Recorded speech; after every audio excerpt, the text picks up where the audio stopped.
Humayo kayo. Maligayang araw ng Miyerkules, kapanalig. Kapistahan ngayon ni San Oliverio Plunkett. Ito po si Sister Rose Agtarap ng Daughters of St. Paul para sa mabuting balita. Pagnilayan na natin ang Ebanghelyo ngayon.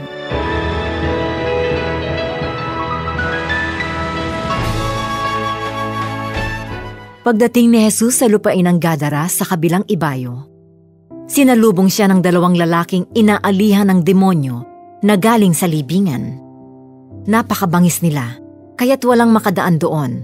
Bigla silang sumigaw. Ha! Ano ang kailangan mo sa amin? Ikaw na anak ng Diyos!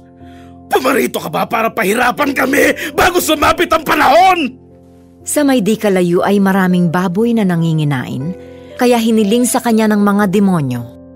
Kung palalayasin mo kami, ipadala mo kami sa mga baboy!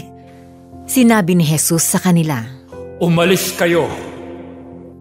Kaya pagkalayas ng mga demonyo'y pumasok ang mga ito sa mga baboy. At hayun, nahulog sa bangin ang lahat ng baboy papuntang dagat at nalunod na lahat. Tumakas naman ang mga nagbabantay sa mga baboy. Pagdating nila sa bayan, ipinamalita nila ang lahat at kung ano ang nangyari sa mga inaalihan ng demonyo. Kaya lumabas ang buong bayan para salubungin si Jesus. At pagkakita nila sa kanya, hiniling nilang umalis siya sa kanilang lugar.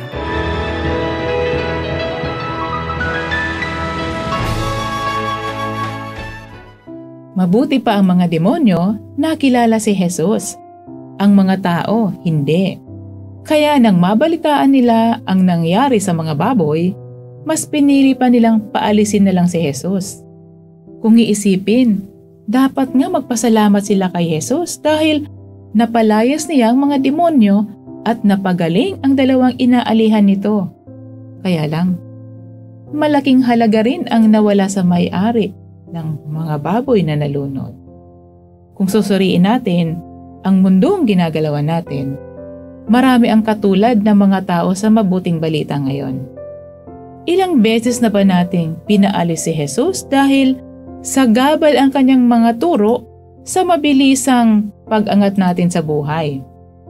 Nakakakonsensya kasing tawaging Kristiyano pero nangungurakot sa kaban ng bayan o nandaraya sa negosyo. Hindi nagbibigay ng tamang sahod sa mga manggagawa. Kapanalig, totoong mahirap panindigan ang pagsunod kay Jesus. Kadalasan, kailangan nating magsakripisyo, magpigil ng sarili at mamatay ng paulit-ulit sa makamundong pagnanasa upang manatiling malinis at karapat-dapat tawaging tagasunod ni Jesus. Mahirap pero posible sa tulong ng grasya ng Diyos. At ang kapalit nito ay buhay na walang hanggan. Mga kapanalig, maraming salamat po sa inyong suporta sa aming misyon.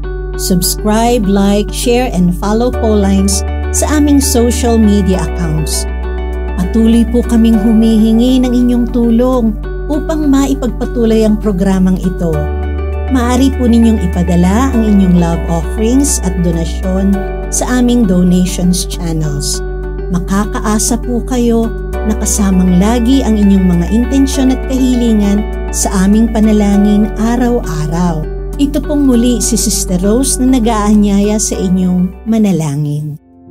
Santa Maria, mahal na Birhen del Carmen, inihahandog namin sa iyo ang aming sarili at kalooban.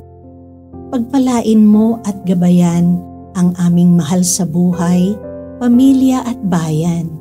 Itinataas namin sa iyong pamamagitan ang aming saya at kalungkutan, tagumpay at kabiguan, kasaganaan at kahirapan, kalusugan at karamdaman. Maialay nawa ito sa iyong anak na si Jesus upang magkamit para sa amin ng mga pagpapala. Amen. We are here to provide a new way of communicating and proclaiming the gospel.